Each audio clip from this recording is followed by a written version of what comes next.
तुम्ही वांग्याची कापं करायला जाता आणि वांग्याची कापं अशी नरम पडतात, मग हा व्हिडिओ आहे तुमच्यासाठीच. नक्की करून बघा. अशा पद्धतीने या ट्रिक नक्की वापरा. मी वांगी घेतली 2 आणि मस्त ती अशी गोल चिरून घेतली. हवं ती साईज घ्यायची तुमच्या आवडीनुसार. मी जास्त पातळही नाही घेत आणि जास्त जाडही नाही ठेवत, मीडियम साईजमध्ये कट करते. त्याच्यामध्ये हळद घातली, लाल तिखट घातलं, धना जिरा पावडर घातलं, मीठ घातलं आणि छान असं चोळून घेतलं सगळीकडे. आणि हलकंसं पाणी घालायचं आहे, जेणेकरून सगळा मसाला त्या वांग्याला पूर्णपणे असं कोट होईल. आणि छानपैकी 5 मिनटं ठेवून द्यायचं आहे, मग जेणेकरून ते त्याच्यामध्ये मुरतं. आणि मी हे असं पीठ घेते.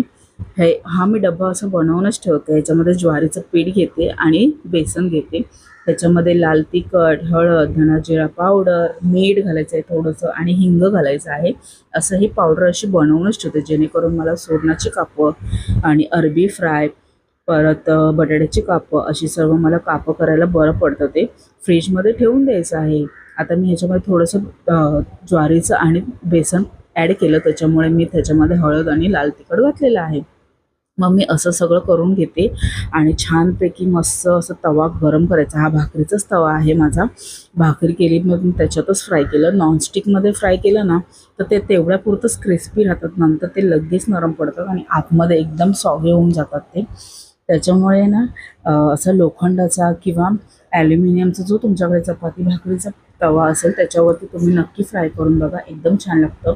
मी 2 चमचे तेल गरम केलं, त्याच्यावरती असं मस्त कोटिंग केलं आपली कापं आणि छानपैकी त्याच्यावरती लावून घेतले आणि फ्राय करायचं, शॅलो फ्राय. एकदम छान सुपर क्रिस्पी एकदम मस्तच लागतं. तुम्ही नक्की करून बघा. आतपर्यंत मस्त असे फ्राय होतात, त्याच्यामुळे ते जास्त वेळ असे क्रिस्पी राहतात. मोस्टली वांग्याची कापं ही लगेच नरम पडतात, पण तुम्ही अशा पद्धतीने ज्वारीचं पीठ लावून बघा, एकदम छान होतात. आणि ज्वारीच्या पिठाने तुम्ही जेव्हा जेव्हा फिशही फ्राय केलं ना तर ती पण खाऊन बघा, एकदम टेस्टी मस्तच लागते. मग मी ह्याच्यावरती थोडीशी कोथिंबीर घातली होती.